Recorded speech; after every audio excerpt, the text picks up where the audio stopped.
ಎಲ್ಲ ಒಂದು SLC ವಿದ್ಯಾರ್ಥಿಗಳಿಗೆ ಟ್ರೂಸಿಕ್ PCL ಚಾನಲ್ಗೆ ಸ್ವಾಗತ. ನಾನು ಚೇತನ್ CK.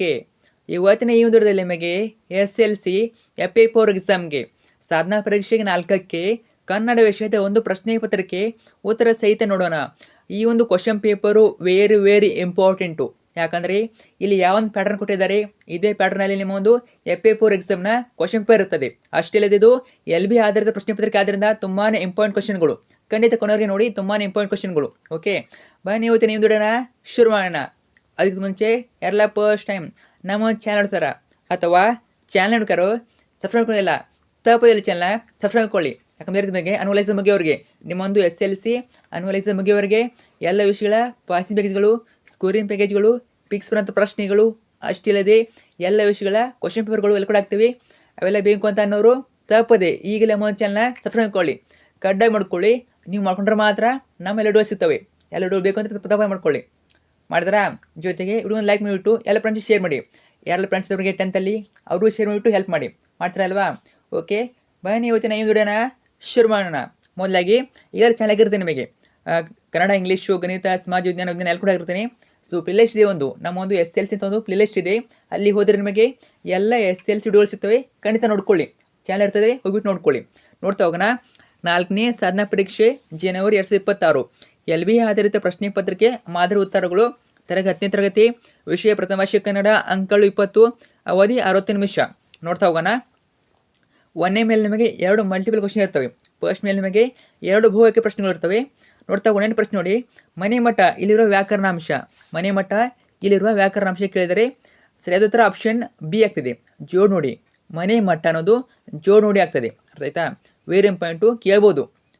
ನಂತರ ಕ್ವಶನ್ ನಂಬರ್ 2, ಅಂಜಿಕೆ ಪದ ಈ ವ್ಯಾಕರಣಾಂಶಕ್ಕೆ ಸೇರಿದೆ. ಅಂಜಿಕೆ ಪದ ಯಾವುದಕ್ಕೆ ಇದು ಆಗ್ತದೆ? ಇದು ಆಪ್ಷನ್ ಬಿ ಕೃದಂತ ಭಾವನಾಮ ಆಗ್ತದೆ. ಕೃದಂತ ಭಾವನಾಮ ಸರಿಯಾದ ಉತ್ತರ. ಏನು ಸೆಕೆಂಡ್ ಮೇನಿದು ಏನಿರ್ತವೆ? ಸೆಕೆಂಡ್ ಮೇನ್ ಕೆಳಗಿನಲ್ಲಿ ಮೊದಲ 2 ಪದಗಳು ಸಂಬಂಧಂತೆ 3ನೇ ಪದಕ್ಕೆ ಸರಿ ಹೊಂದುವ ಸಂಬಂಧಿ ಪದವನ್ನು ಬರೀರಿ. ಅರ್ಥ ಆಯ್ತಾ? ಸಂಬಂಧಿ ಪದ ಕೇಳಿದರೆ ಟೋಟಲಾಗಿ 2 ಮಾರ್ಕ್ಸು, ಪ್ರತಿಯೊಂದಕ್ಕೂ 1 ಅಂಕ ಇರ್ತದೆ. ಪ್ರತಿಯೊಂದಕ್ಕೂ 1 ಅಂಕ. ಕಟ್ಟ ಕಡೆ ಅನ್ನೋದು ಕಡೆಗೆ ಆದರೆ ಬಟ್ಟ ಬಯಲು ಆಗ್ತದೆ, ಬಯಲು ಬುಲಿ ಆಗ್ತದೆ. ಕಟ್ಟ ಕಡೆ ಅನ್ನೋದು ಕಡೆಗೆ ಆದರೆ ಬಟ್ಟ ಬಯಲು ಬಯಲು ಬಯಲು. ನಂಬರ್ ನೋಡ್ಕೋಬೇಡಿ, ನಂಬರ್ ಮಿಸ್ಟೇಕ್ ಆಗಿವೆ, ಟೈಪಿಂಗ್ ಮಿಸ್ಟೇಕ್ ಆಗಿದೆ. ಜಸ್ಟ್ ಕ್ವಶನ್ ನೋಡಿ. ಕನ್ನಡಿಗ ತದಿತಾಂತ ಭಾವನಾಮ ಆದರೆ ಅಲ್ಲ, ತದಿಂತ ನಾಮ ಆದರೆ ಪೇರ್ಮೆ ಅನ್ನೋದು ತದಿತಾಂತ ಭಾವನಾಮ.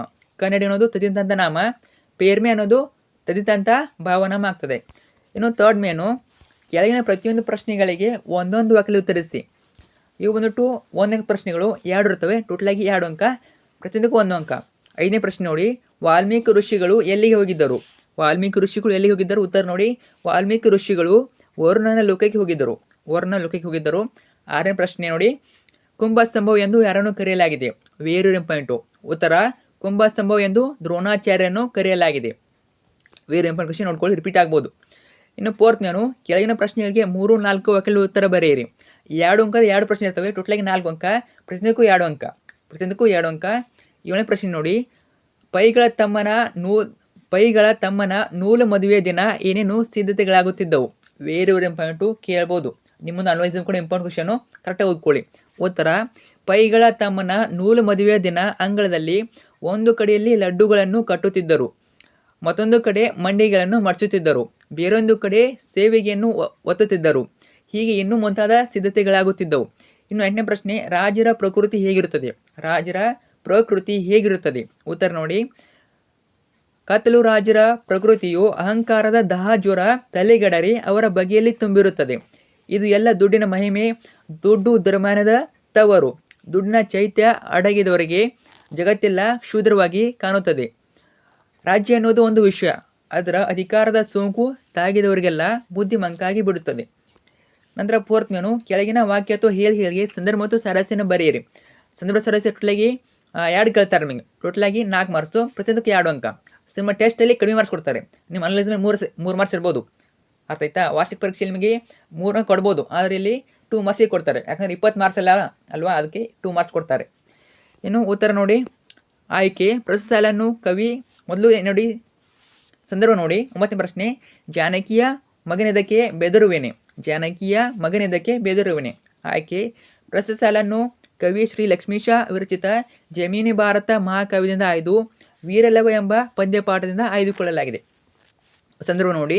ವೀರಲವನು ಆಶ್ರಮದ ತೋಟವನ್ನು ಧ್ವಂಸ ಮಾಡಿದ ಶ್ರೀರಾಮನ ಯಜ್ಞಾಶ್ವದ ಹನಿಯಲ್ಲಿದ್ದ ಪಟ್ಟಿಯ ಬರಹವನ್ನು ಓದಿ ಅದನ್ನು ಕಟ್ಟಿ ಹಾಕಲು ನಿರ್ಧರಿಸಿ ತನ್ನ ಉತ್ತರಿಯಿಂದ ಯಜ್ಞಾಶ್ವವನ್ನು ಬಾಳೆ ಗಿಡಕ್ಕೆ ಕಟ್ಟಿ ಹಾಕುತ್ತಾನೆ. ಲವನು ಕುದುರೆಯನ್ನು ಕಟ್ಟಿ ಹಾಕಿರುವುದನ್ನು ಕಂಡು ಹೆದರಿದ ಲವನ ಸಂಗಡಿಗರಾದ ಮುನಿಪುತ್ರರು ಕುದುರೆಯನ್ನು ಬಿಡು ಎಂದು ಲವನಿಗೆ ಹೇಳುತ್ತಾರೆ. ಆ ಸಂದರ್ಭದಲ್ಲಿ ಈ ಮಾತನ್ನು ಲವನು ಮುನಿಪುತ್ರರಿಗೆ ಹೇಳುತ್ತಾನೆ. ಇನ್ನು ಸ್ವಾರಸ್ಯ ನೋಡಿ, ಸೀತೆಯ ಮಗನಾದ ಲವನಲ್ಲಿ ಕ್ಷತ್ರಿಯ ಸಹಜವಾಗಿರುವ ಧೈರ್ಯದ ಗುಣವು ಸ್ವಾರಸ್ಯಪೂರ್ಣವಾಗಿ ಪ್ರಸ್ತುತ ಮಾತಿನಲ್ಲಿ ವ್ಯಕ್ತವಾಗಿದೆ. ನಂತರ 10ನೇ ಪ್ರಶ್ನೆ ನೋಡಿ, ಹೊತ್ತು ಹೊತ್ತೇ ಹೆಣ. ಆಯ್ಕೆ ಪ್ರಸ್ತುತ ವಾಕ್ಯವನ್ನು ವಿಕ್ರೋ ಗೋಕಾಕ್ ಅವರು ಬರೆದ ಸಮುದ್ರದಾಚಿಯಿಂದ ಪ್ರವಾಸ ಕಥನದಿಂದ ಆಯ್ಕೆ 5 ಆಗಬೇಕದು 5 ಲಂಡನ್ ನಗರ ಎಂಬ ಗದ್ಯ ಪಾಠದಿಂದ ಆರಿಸಿಕೊಳ್ಳಲಾಗಿದೆ. ನಂತರ ಸಂದರ್ಭ ನೋಡಿ, ಲೇಖಕರು ತಮ್ಮ ಲಂಡನ್ ನಗರದ ಪ್ರವಾಸ ಅನುಭವಗಳನ್ನು ದಾಖಲಿಸುತ್ತಾ ಲಂಡನ್ನಿನ ಬೀದಿಯಲ್ಲಿ ಲಕ್ಷಾನುಲಕ್ಷ ಜನರು ಅವಸರದಿಂದ ಓಡುತ್ತಾರೆ. ವಿದೇಶಗಳಲ್ಲಿ ಜನರು ಸಮಯವನ್ನು ವ್ಯರ್ಥ ಮಾಡದೆ ಅದರ ಸದ್ವಿನಿಯೋಗ ಮಾಡಿಕೊಳ್ಳುತ್ತಾ ದುಡಿದು ಹಣ ಗಳಿಸುತ್ತಾರೆ. ಇದು ಅಕ್ಷರಶಃ ವಿಲಾಯಿತಿಯಲ್ಲಿ ನಿಜವಾಗಿದೆ ಎಂದು ಹೇಳುವ ಸಂದರ್ಭದಲ್ಲಿ ಲೇಖಕರು ಈ ಮಾತನ್ನು ಹೇಳುತ್ತಾರೆ. ಸ್ವಾರಸ್ಯ, ಲಂಡನ್ ವಾಣಿಜ್ಯ ನಗರವಾಗಿದ್ದು ಹಣ ಸಂಪಾದನೆ ಮುಖ್ಯ ಗುರಿಯಾಗಿದೆ. ಇಲ್ಲಿ ಹಣದ ಪ್ರಾಶಸ್ತ್ಯವನ್ನು ಸಮಯಕ್ಕೆ ನೀಡುತ್ತಾರೆ. ಸಮಯವು ಬಹಳ ಅಮೂಲ್ಯವಾದದ್ದು. ವಿದೇಶಗಳಲ್ಲಿ ಜನರು ಸಮಯವನ್ನು ವ್ಯರ್ಥ ಮಾಡದೆ ಕಾರ್ಯ ಪ್ರವೃತ್ತರಾಗಿರುವುದು ಇಲ್ಲಿ ಸ್ವಾರಸ್ಯವಾಗಿ ಮೂಡಿಗಿದೆ ಅಥವಾ ಸ್ವಾರಸ್ಯವಾಗಿ ಅಂತ ಬರೋದು ಸರಿಯಾದ ಉತ್ತರ ಆಗ್ತದೆ. ಇನ್ನು ನೆಕ್ಸ್ಟ್ ಮೇನ್ ಬಂದ್ಬಿಟ್ಟು ಕೆಳಗಿನ ಕವಿ ಅಥವಾ ಸಾಹಿತಿಗಳ ಜನ್ಮಸ್ಥಳ, ಕಾಲ್ ಮತ್ತು ಬಿರುದುಗಳನ್ನು ಕುರಿತು ವಾಕ್ಯ ರೂಪದಲ್ಲಿ ಬರೆಯಿರಿ. ಕವಿ ಪರಿಚಯ 2 ಮಾರ್ಕ್ಸಿಗೆ ಕೇಳ್ತಾರೆ, ಅರ್ಥ ಆಯ್ತಾ?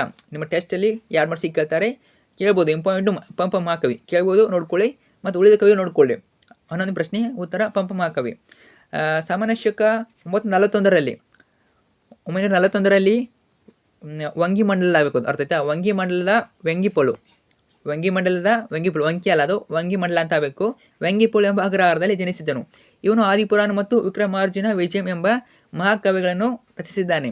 ವಿಕ್ರಮಾರ್ಜುನ ವಿಜಯಕ್ಕೆ ಪಂಪ ಭಾರತ್ ಎಂಬ ಮತ್ತೊಂದು ಹೆಸರಿದೆ. ಪಂಪನನ್ನು ಸರಸ್ವತಿ ಮಣಿಹಾರ, ಸಂಸಾರ ಸಾರೋದಯ, ಕವಿತಾ ಗುಣಾರ ಎಂಬ ಬಿರುದುಗಳನ್ನು ಪಡೆದಿದ್ದನು. ಸ್ವಲ್ಪ ಮಿಸ್ಟೇಕ್ ಆಗಿ ಟೈಪಿಂಗು ಟೆಕ್ಸ್ಟ್ ಬುಕ್ನಲ್ಲಿ ನೋಡ್ಕೊಳ್ಳಿ, ನಿಮ್ಮ ಕನ್ನಡ ಬುಕ್ಕಲ್ಲಿ ನೋಡ್ಕೊಳ್ಳಿ. ಸೊ ಸರಿಯಾದ ಪದಗಳಿರ್ತವೆ. ನಂತರ ನೆಕ್ಸ್ಟ್ ಮೇನು ಕೆಳಗಿನ ಪ್ರಶ್ನೆಗೆ 8 10 ವಾಕ್ಯಗಳ ಉತ್ತರ ಬರೆಯಿರಿ. 8 10 ಅಂದರೆ ಏನು? 4 ಅಂಕ ಒಂದು ಪ್ರಶ್ನೆ ಇರ್ತದೆ. ಟೋಟಲಾಗಿ 4 ಅಂಕ, ಒಂದೇ ಪ್ರಶ್ನೆ 4 ಮಾರ್ಕ್ಸಿಗೆ. ತುಂಬಾ ಇಂಪಾರ್ಟೆಂಟ್ ಪ್ರಶ್ನೆ ಯಾವುದು? 12ನೇ ಪ್ರಶ್ನೆ, ಸಪ್ತವ್ಯಸನಿಗಳಾಗಿದ್ದ ಅಗ್ನಿಭೂತಿ ವಾಯುಭೂತಿಯರು ಪಂಡಿತರಾದ ಬಗ್ಗೆಯನ್ನು ನಿಮ್ಮ ಮಾತಲ್ಲಿ ಬರೆಯಿರಿ. ತುಂಬಾ ಇಂಪಾರ್ಟೆಂಟು, ರಿಪೀಟ್ ಆಗ್ಬೋದು ಕ್ವಶನು. ಸಪ್ತವ್ಯಸನಿಗಳಾಗಿದ್ದ ಅಗ್ನಿಭೂತಿ ವಾಯುಭೂತಿಯರ ಪಂಡಿತರಾದ ಬಗ್ಗೆಯನ್ನು ನಿಮ್ಮ ಮಾತಲ್ಲಿ ಬರೆಯಿರಿ. ಸೊ ಆನ್ಸರ್ ಇದೆ, ಇವನ್ನ ಫಾರ್ಮ್ಸ್ ಆನ್ಸರ್ ಓದ್ಕೋಬೋದು, ಅಥವಾ ನಿಮ್ಮ ಹತ್ರ ನೋಡ್ಸಿದ್ರೆ ಅಲ್ಲಿಗೂ ಆನ್ಸರ್ ನೋಡ್ಕೊಳ್ಳಿ, ಅರ್ಥ ಆಯ್ತಾ? ಸ್ವಲ್ಪ ಟೈಪಿಂಗ್ ಮಿಸ್ಟೇಕ್ ಆಗಿರ್ತವೆ, ಅದು ನೋಡ್ಕೊಳ್ಳಿ ಕರೆಕ್ಟಾಗಿ. ಓಕೆ, ಕಂಪ್ಲೀಟ್ ಆನ್ಸರ್ಸ್ ಇವೆ, ನೋಡ್ಕೊಳ್ಳಿ. ಸೊ ನೋಡ್ಕೊಳ್ಳಿ, ಆಲ್ಮೋಸ್ಟ್ ಕರೆಕ್ಟ್ ಇವೆ. ಓಕೆ, ಸೊ ಇಷ್ಟು ಈ ಒಂದು ಪ್ರಶ್ನೆ ಪತ್ರಿಕೆ ನಿಮಗೆ ಈಗೆಲ್ಲ ಚಾನಲ್ ನಿಮಗೆ ಕನ್ನಡ, ಇಂಗ್ಲೀಷು, ಗಣಿತ, ಸಮಾಜ ವಿಜ್ಞಾನ ಎಲ್ಲ ಕೂಡ ಇರ್ತವೆ. SLC ಆನ್ಯುವಲ್ ಎಕ್ಸಾಮ್ ಕೂಡ ಇಂಪಾರ್ಟೆಂಟ್ ಕ್ವಶನ್ ಆಗಿರ್ತೀನಿ, ಅವನು ಕೂಡ ಚೆನ್ನಾಗಿ ಓದ್ಕೊಳ್ಳಿ. ಜೊತೆಗೆ ಬೋರ್ಡ್ ಬಿಟ್ಟಿರುವ LB ಕ್ವಶನ್ಸ್ ಓದ್ಕೊಳ್ಳಿ. ಆಲ್ಮೋಸ್ಟು LB ಕ್ವಶನ್ಸು ಎಲ್ಲ ರಿಪೀಟ್ ಆಗ್ತವೆ ಎಕ್ಸಾಮ್ಗೆ, ತಪ್ಪದೆ ಓದ್ಕೊಳ್ಳಿ. ಫ್ರೆಂಡ್ಸ್ ಶೇರ್ ಮಾಡಿ, ಇದ್ರ ಬಗ್ಗೆ ಡೌಟ್ ಇದ್ರೆ ಕಮೆಂಟ್ ಮಾಡಿ. Okay, thank you so much.